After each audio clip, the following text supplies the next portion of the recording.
Because the crew will cement the casing string in place, they also have to install some special devices on the string, which come into play during the cementing operation.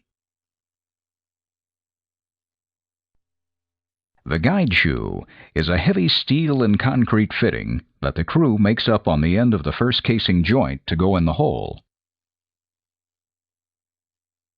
It guides the casing past rough spots and ledges in the well bore.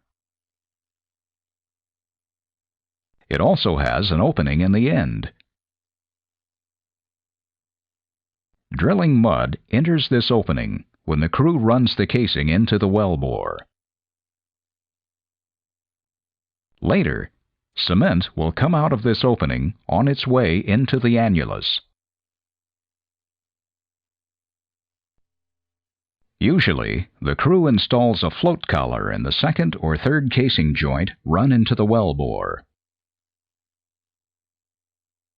Or sometimes they install a float shoe. Whether a float shoe or a float collar is used, each has a one-way valve in it. Fluids can flow downward through the valve, but cannot flow upward past the valve. The float collar or float shoe keeps drilling mud from entering the casing string as the crew runs it into the hole. Keeping the casing empty of mud allows the casing to partially float in the mud, that is, in the annulus, just as a hollow steel boat floats on water. Letting the casing float cuts down on stress and fatigue on the hoisting equipment. But the crew cannot keep the casing totally empty of mud.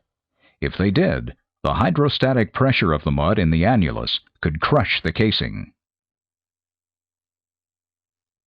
So from time to time, the crew puts mud into the inside of the casing from the surface to offset hydrostatic pressure. The float valve also holds the cement in place once it is displaced into the annulus. Otherwise, it would U-tube back into the casing. On various joints of casing, crew members also install centralizers. Centralizers keep the casing from leaning against the side of the hole. In other words, centralizers keep an opening between the outside wall of the casing and the wall of the hole. Centralizers reduce drag and differential sticking while running the casing. Drag is resistance to motion caused by the casing contacting the well bore. Differential sticking happens when the casing contacts a permeable formation in the well bore, and the pressure in the hole is greater than the pressure in the formation. The higher hole pressure tends to hold the casing in contact against the area of lower formation pressure. Keeping the casing off the wall of the hole also ensures that cement will surround the outside of the casing and bond it securely to the hole.